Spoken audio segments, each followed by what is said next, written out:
Wife's affair partner showed up at our anniversary party pretending to be a delivery driver and called her babe right in front of me and our kids, just because she wanted to compare us side by side and see whether I would fight for her. I, 37M, have been married to my wife, 35F, for 15 years, and we have 2 children together, ages 13 and 10. Last month was our wedding anniversary, so we decided to have a small celebration at home with our kids and a few close friends. I was excited and had planned a nice evening to commemorate our years together. Little did I know, my wife had her own secret plans for that night. The evening started off well enough. We had dinner, cut our anniversary cake, and I gave my wife a thoughtful gift. She seemed happy at first, but I noticed she was a bit anxious or distracted as the night went on. She kept glancing at her phone and stepping out of the room occasionally. I figured maybe she had some surprise planned for me and tried not to overthink it.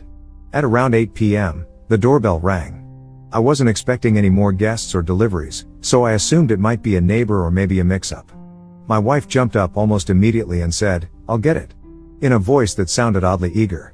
I followed behind her out of curiosity, and our kids trailed along because, well, kids are always interested when someone's at the door.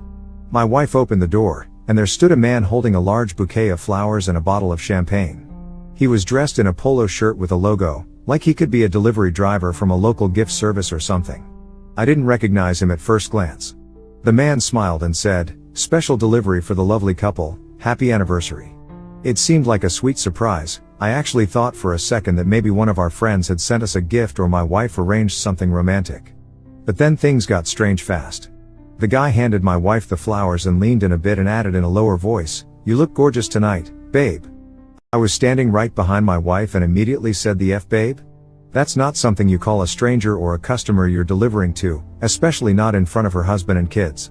My wife's reaction was even more telling. She went visibly red in the face, not the happy blushing kind of red, but the caught off guard and guilty kind. She let out this nervous laugh and quickly glanced back at me and the kids. Our 13-year-old's eyes went wide because he definitely caught the word babe. My 10-year-old looked confused and whispered, "Did he just call mom babe?" I stepped forward, trying to keep my cool. "Excuse me, what did you just say?" I asked the guy, giving him a hard look. He seemed to realize I was there for the first time. Instead of apologizing, he chuckled and said, "Oh, I was just, making sure I had the right address. The hot MILF at the door matches the description." And I swear he winked at her. Yes, he actually called my wife a hot MILF right in front of me and our kids. I could feel my blood pressure shoot through the roof. The kids were right there hearing this random man, at least I thought he was a random delivery man at the time, call their mom a hot MILF and babe. It was wildly inappropriate. My 13-year-old daughter looked absolutely appalled and blurted out, "Ew, what?" While my son was still just confused, possibly not knowing what MILF means. My wife quickly tried to defuse the situation. She grabbed the champagne bottle from him and said, "Thanks, that'll be all." Her tone was polite, but I could hear the panic under it.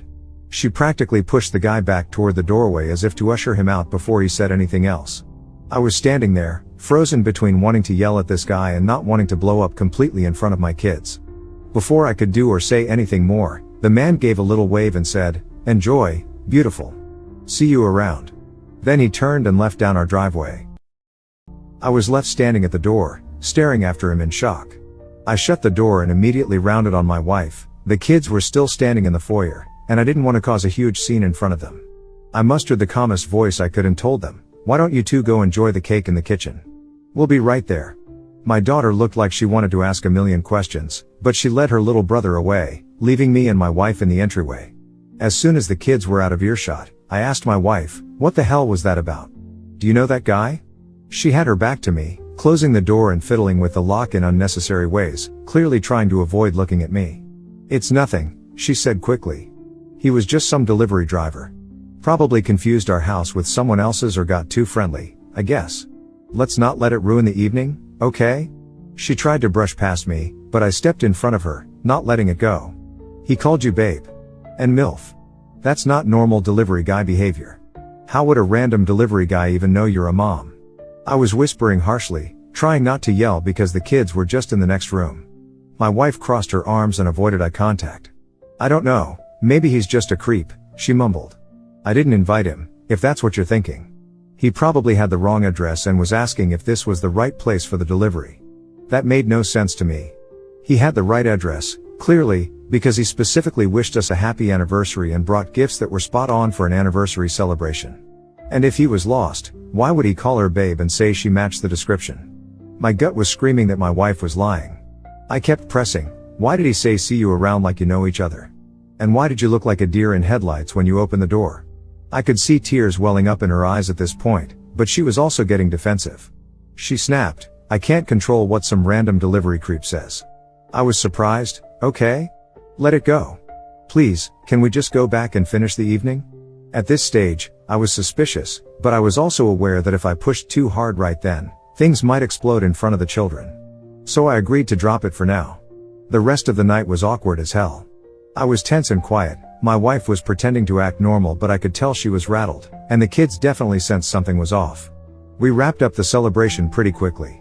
I didn't even drink the champagne that was delivered. I had a feeling it would taste like poison going down. After we put the kids to bed, I confronted my wife again in private. I told her straight up that I did not believe her story. There were too many coincidences. A delivery guy showing up at exactly our anniversary party time with gifts, knowing to say happy anniversary, calling her pet names like babe and hot milf, and acting overly familiar. Either this guy was the boldest pervert ever, or something was going on between them. My wife doubled down on her story. She insisted he must have been an overly friendly driver, or that maybe he was drunk or high and just saying things. She said I was overreacting and ruining our anniversary by not trusting her. Then she actually got mad at me for interrogating her on a special day. She was crying by then, accusing me of spoiling the evening and accusing her of terrible things. I felt like I was going crazy. I ended up sleeping on the couch that night because I was too angry and hurt to lie next to her. The next morning, while my wife was still asleep, I decided I needed answers for my own sanity. I remembered the logo on the polo shirt that delivery guy wore. It was for a local courier company. So I did something a bit sneaky. I called that company pretending to inquire about a delivery mix-up at my address the night before. After a couple of transfers, I got a manager who checked and said they had no scheduled deliveries to our address that day. The gifts that arrived, flowers and champagne, were not from any order in their system. That meant whoever that man was, he wasn't just some courier who randomly showed up at the wrong house. Those gifts weren't some mistaken delivery, they were specifically meant for us. And my wife was the one who knew about them. She jumped to get the door, after all. I confronted my wife with this information as soon as she woke up. I expected more denial, but instead she finally cracked. First, she tried to claim, oh, maybe it was a different company or a private service. When I told her I wasn't buying any more lies, she finally admitted the truth, or at least part of it. She confessed that the man at the door was someone she knows from work. But she still tried to downplay it, saying she had invited him only to drop off the surprise gifts as a nice gesture for our anniversary. She claimed she thought it would be fun and harmless to have him show up as a pretend delivery guy and make our evening special. I was stunned. How is having some guy call you babe and MILF in front of our kids supposed to be harmless or fun? I asked. She started backpedaling, saying she didn't expect him to say those things and that he must have misunderstood his role in the surprise. It didn't take long for the rest of the ugly truth to come out. I asked point blank if this was the same guy she's been texting nonstop lately. I had noticed her guarding her phone the past few months, which I foolishly chalked up to normal privacy or maybe planning a surprise for me. Turns out I was half right. It was a surprise, just not the kind I'd ever want. She went quiet and started sobbing. That was all the confirmation I needed. She finally admitted that she and this man, let's call him Jason, not his real name, had developed feelings for each other over the past several months at work. It started as friendship, then turned into flirtation. By now I was basically extracting a confession. I asked if she'd been having an affair with him. She claimed it wasn't physical, yet, and that she was confused about her feelings. They had been texting and calling outside of work, and yes, it was definitely emotional cheating and headed toward physical if it hadn't happened already. At this point, I was furious and devastated all at once. I could barely speak without my voice shaking. I asked her why on earth she would invite him to our anniversary, of all things. Her answer left me speechless. She wanted to see us both in the same setting to compare. In her messed up logic, she thought if she saw Jason and me interact, or just saw us side by side, she could figure out what she really wanted. She literally expected me to compete in some absurd triangle that she created, maybe subconsciously. She hoped I'd somehow prove I was the better choice, or perhaps she was hoping Jason would. I don't even know. She tried to justify it by saying she had been feeling unhappy and that Jason was so charming and attentive at work, and she wanted to evaluate whether her feelings for him were real or just a fantasy by seeing him in real life next to her husband and family. She also admitted that a part of her wanted me to notice and fight for her. She said, "I thought if you saw someone else was interested in me, you'd step up and we'd rekindle things." That blew my mind. My wife basically arranged a honeypot situation in our own home, on our anniversary, using this other man as bait, just to see if I would get jealous and fight to win her back or something. I was done with this conversation. Actually, I was done with the marriage right then. Something in me snapped. I told her there was nothing left to fight for if she didn't already know she wanted our family over some fling. I was disgusted that she would put our kids in the middle of this, too, because whether she meant to or not, she did involve them by inviting that man into our home and letting them witness her being called those things. She started crying harder, apologizing and saying she made a huge mistake and that she loves me and the kids. She pleaded with me not to make any rash decisions. But to me, this wasn't rash at all, it was a moment of absolute clarity. I told her I would be filing for divorce immediately. If Jason was such a nicer guy and made her feel so special, she was welcome to go to him, but I wouldn't stay married to someone who would humiliate me and toy with my feelings like this. She kept saying I was overreacting and that I should at least give her a chance to fix this. Fix what? She knowingly invited her affair partner to our anniversary. That's not a mistake, that's a series of conscious choices with disrespect at every step. I packed an overnight bag that morning and left the house with the kids to go to my brother's place. I wanted to get them away from the tension, and honestly I needed to clear my head. I told the kids in a calm way that mom and dad had a serious argument and we needed a little space. I didn't badmouth their mother to them, but I think my daughter at least has an idea something really bad happened. She later texted her mom and got some kind of half-baked explanation. Anyway, as soon as the courthouse opened on the next business day, I filed for divorce. I didn't even wait to cool down because, frankly, I didn't feel this was a heat of the moment thing I'd regret. It was a betrayal and a mind game that I could never have imagined my wife would pull. Now, some people in my life are saying I'm acting too quickly and that I should have tried marriage counseling or at least waited a while to see if we could rebuild trust. My own mother, who generally adores my wife, was shocked by the news and told me she understands I'm hurt but marriage is for better or worse and that maybe this affair was just an emotional fling that we could overcome with therapy. A couple of our mutual friends have also reached out, surprised that I filed so fast, saying things like, "Are you sure you're not overreacting? It was just an anniversary prank gone wrong, maybe?" That last comment makes me furious because the prank excuse is exactly what my wife tried to feed some people. She's been saying it was all a misunderstanding. But from where I stand, there's no misunderstanding. So here I am, paperwork filed, staying at my brother's house for now with my kids, trying to put on a brave face for them. My wife, or should I say soon to be ex-wife, is blowing up my phone with texts apologizing 1 minute, then accusing me of giving up on the family the next. It's a roller coaster of manipulation and I'm having none of it. I've barely responded to her, except to discuss arrangements for the kids and to tell her to talk to my lawyer if she needs something. I'm beyond angry and deeply hurt, but I'm trying to stay civil for the sake of our children.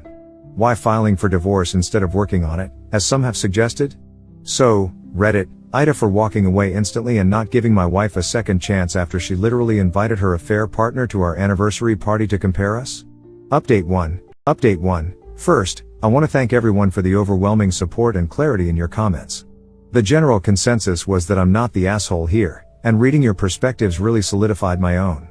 It's been about 2 weeks since my original post, and a lot has happened. Unfortunately, it seems my wife, let's just call her my STBX, soon to be ex, has been busy doing damage control in the most dishonest way possible. To put it bluntly, my wife has been telling anyone who will listen that I misunderstood the whole anniversary night incident.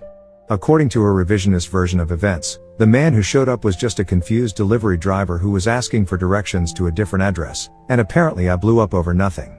She's making it sound like some poor guy came to the door, maybe said a joke that I took the wrong way, and that I lost my mind and decided to divorce her on the spot for it. I found out she was spreading this story because I got a call from my mother-in-law, her own mom. My mill was very concerned and a bit accusatory, asking me why I was breaking up the family over a misunderstanding with a delivery person. You can imagine my confusion hearing that. I asked Mill what exactly my wife had told her.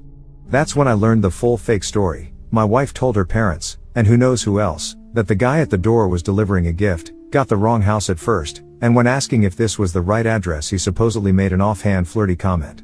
She claims he said something dumb like "Oops, sorry babe, wrong house," and that I misheard it or overreacted to it. She completely left out the part where she knew the guy, invited him, and certainly the part about him calling her a hot MILF. I calmly filled my mother-in-law in on the real story. I told her, point blank, That the man was not some random lost driver, he was my wife's affair partner, whom she invited deliberately. I also told her about the explicit things he said to my wife right in front of me and the kids.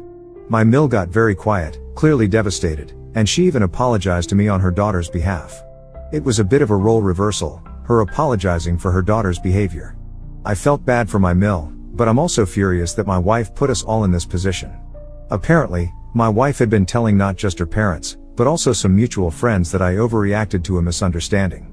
Two of these friends, a couple we've known for years, actually took me out for coffee to gently suggest I might be making a mistake by rushing to divorce. They said things like, maybe it really was just a poorly executed surprise or a prank that went wrong. She's telling us nothing happened. I had to set them straight as well, without going into every sordid detail. I made it very clear, she cheated. She invited the guy to our home. There was no innocent misunderstanding. What really boils my blood is that she's trying to paint me as some irrational, jealous man who threw away our marriage over a misheard word. She's essentially gaslighting everyone around her. Meanwhile, I have proof of what actually happened. At this stage, I don't even care to convince everyone, but I do care about a few key people, like our families, knowing the truth, especially for the sake of my kids. Speaking of the kids, they are doing okay, given the circumstances. We've kept them out of the he said she said as much as possible, but they're smart. My daughter in particular doesn't believe her mom's story at all. Actually, my STBX apparently tried to feed our kids a similar line about that man at the door, that he was just a silly guy who got the wrong house and that daddy overreacted because he thought mommy knew him. Well, our 13-year-old shut that down real quick. She told her mom point blank that she heard what the man said, both the babe and the hot MILF comment, and that it was obvious he wasn't just asking for directions. Apparently, my daughter even said something along the lines of, "Mom, do you think I'm stupid? Delivery guys don't call people hot MILF when they're lost." I wasn't there for that conversation. My STBX told me later in an angry text that our daughter was being rude and turning against her, which, oh gee, I wonder why, but I gave my kid a big hug and told her I'm proud of her for trusting her instincts. My 10-year-old son is a bit more shielded from all this. I think he was confused by what he heard that night, and we've only explained to him in simple terms that mom did something hurtful to dad. He doesn't know the details, nor does he need to at his age, but even he sensed that the delivery guy wasn't normal. Right now, I'm staying at our home with the kids, and my wife is the one who has moved out to her friend's place. She went to stay with a coworker girlfriend of hers after I filed. Since I refused to leave the house for the long term, the kids need stability. We're doing a sort of informal week on / week off thing with the kids until lawyers and the court figure out a formal custody arrangement. When it's her week, she's been coming to stay at the house with them. I stay elsewhere those days, usually at my brother's. It's awkward, but we're trying to keep the kids' lives as normal as possible.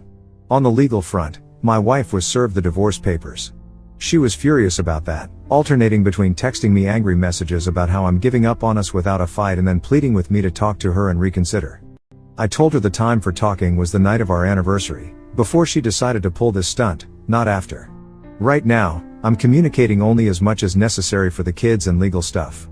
Emotionally, it's been a rough couple of weeks for me, not gonna lie.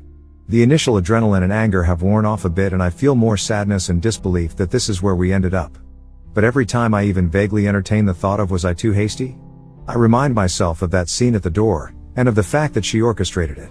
Any lingering sympathy I have gets iced over by the sheer audacity of her actions. And seeing her try to rewrite history and make me out to be crazy or irrational just confirms that I made the right call.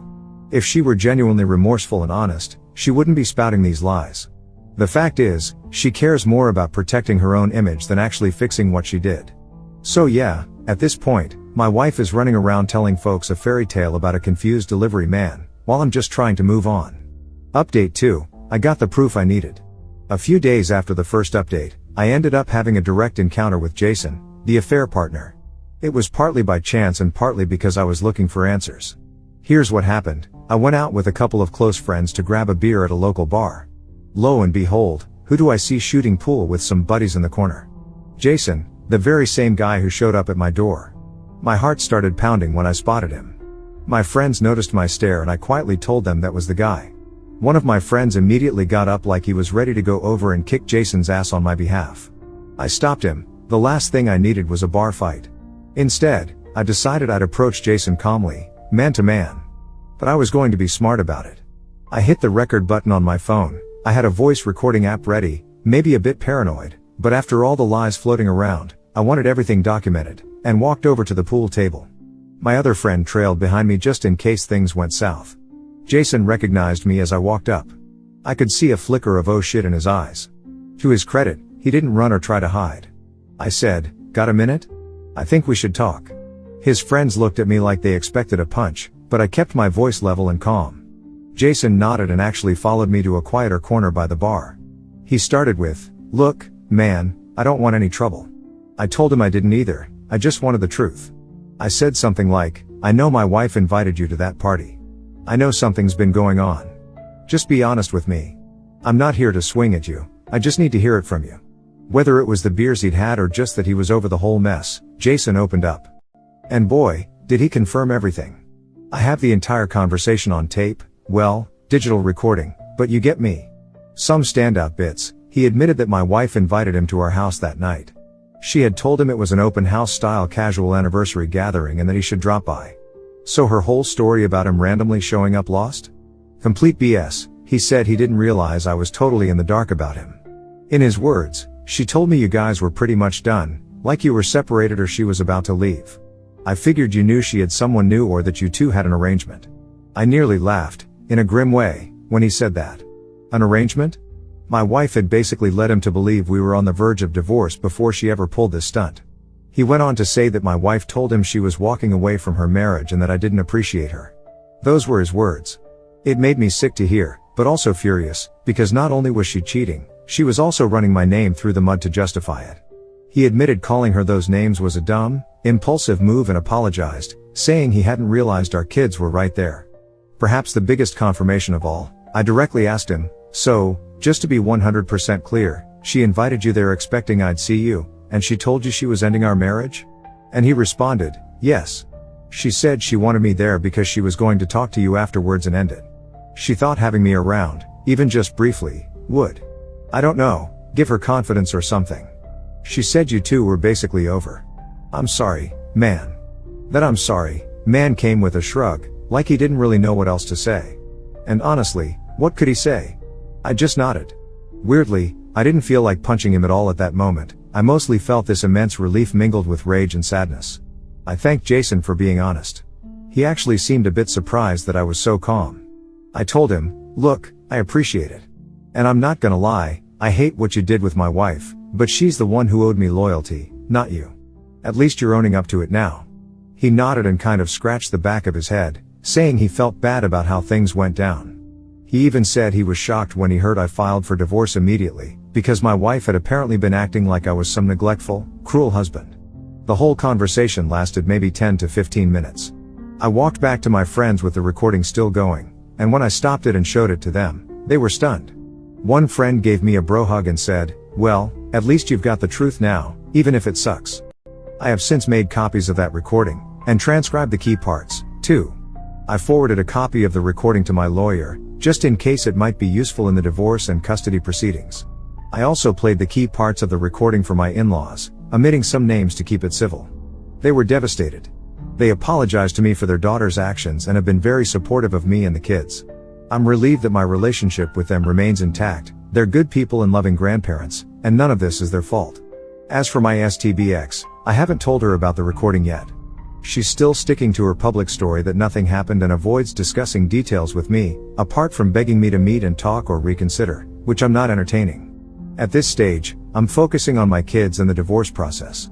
I feel vindicated knowing the full truth, but it's also incredibly depressing. The woman I spent 15 years with has morphed into someone I don't recognize, someone who lies, cheats, and then lies even more to cover it up. At least now I have the closure of knowing it wasn't all in my head. The big remaining issue now is helping my kids get through this, especially as more people in our community, school, mutual friends, inevitably find out about the divorce. I haven't told them about the recording or the affair details. That would be inappropriate and hurtful for them to hear. I just reassure them that both mom and dad love them very much, but we can't stay married because mom broke dad's trust. They seem to get it at a basic level. My daughter certainly does, and my son, in his own way, does too. Final update, I wish I could say that after all this, things settled down quietly, but there was one more ugly episode. This one, sadly, involves my kids directly and has pretty much shattered whatever remaining relationship they might have had with their mother. During one of my wife's custody days a little while back, she apparently decided it was time to set the record straight with our children, from her twisted point of view. I only learned the full details after the fact, when my daughter came home extremely upset. Here's what happened, as my daughter explained it to me. They were at my wife's apartment. She's renting a small place now. My wife sat the kids down for a talk. She then proceeded to tell them that daddy has been very mean to mommy and that everything going on, the divorce, the separation, is because I'm not nice to her. She actually told them, daddy is mean to mommy, and mommy has a friend from work who is a nicer man and just wants mommy to be happy. Yes, she straight up introduced the concept of her friend from work being a nicer man. Essentially, she was trying to justify her affair to a 13-year-old and a 10-year-old by painting me as some sort of villain who drove her to it. Unbelievable. Apparently, my daughter saw red at that. She told her mom in no uncertain terms that she didn't want to hear it. According to my daughter, she literally said, "Mom, stop. We know you lied. We know that friend was the guy at the party. If you think he's so nice, go be with him, but don't expect us to approve or like him. And don't lie about dad, he has not been mean to you. We were there. We've seen what really happened." My wife allegedly broke down and tried to hug my daughter, saying she didn't understand. My daughter backed away and told her, "No, Mom. You don't understand. You broke dad's heart and you hurt all of us. This is all on you." Meanwhile, my 10-year-old son got so upset hearing her badmouth me that he refused to even look at her. He told her, "I want to go back to dad's house, now." When she tried to convince him to stay and finish dinner, he apparently went to his room and started packing his overnight bag on his own. I got a flurry of texts that was muted by evening from my wife, but I didn't see them until later that night. I don't check my phone constantly, and they weren't calls. She was saying things like I've turned the kids against her and asking if she could drop them at my place since they don't even want to talk to me. By the time I saw those messages, it was already handled, because my daughter actually called my brother, their uncle, to come pick them up from mom's place. My brother gladly retrieved them and brought them straight to me. When they got home, both kids were angry and distraught. I did my best to comfort them. I assured them that I love them and that I'm sorry they had to deal with that conversation. I told them that their mom is having a hard time facing what she did, and she said some things that weren't true or fair. I also made sure to tell them it's okay to love their mom and that I will support them having a relationship with her, but I also affirmed that they never have to accept someone mistreating them or lying to them, even if it's a parent. Since that incident, neither of my kids has wanted to go back to my wife's place when it's supposed to be her parenting time. We've temporarily adjusted so that she comes to visit them at our house under my supervision, but even those visits are tense and very brief. The kids basically tolerate it for a bit and then find excuses to go to their rooms or go out. It's pretty clear that, at least for now, they've lost a lot of respect for their mom. My wife has begged me to help repair her relationship with the kids, but I told her flat out that that's entirely up to her. I can encourage basic respect, and I have, but I'm not going to force them to ignore what they live through. She tried to blame me again for poisoning them, but the irony is that she did this to herself. All I ever did was tell the truth, and honestly I shielded the kids from the worst of it. They figured a lot out on their own. Right now, my priority is making sure the kids feel safe and loved. I've gotten them into therapy to help process all of this, and I'm getting some therapy myself, which I probably needed from day one. It's helping, little by little. As for the marriage, it's going to be over in the coming months, obviously. Edit. Small update. I have officially been divorced for about a week now. It took 8 months to finalize. I have zero regrets for the choice I made to end the marriage immediately. If anything, each development after my original post only proved that I made the right call. My focus now is on being the best father I can be. My kids and I are doing okay. We've got a long healing journey ahead, but we have each other's backs. As for my ex, well, she made her choices. I hope she finds whatever it is she was looking for, but that's no longer my concern. Thank you to everyone who followed our story. I'm signing off now, hopefully for good. And no, in case anyone wonders, she and Jason didn't even end up together in the end. Last I heard, he felt things were too messy and backed off. So all that drama was truly for nothing. What a waste.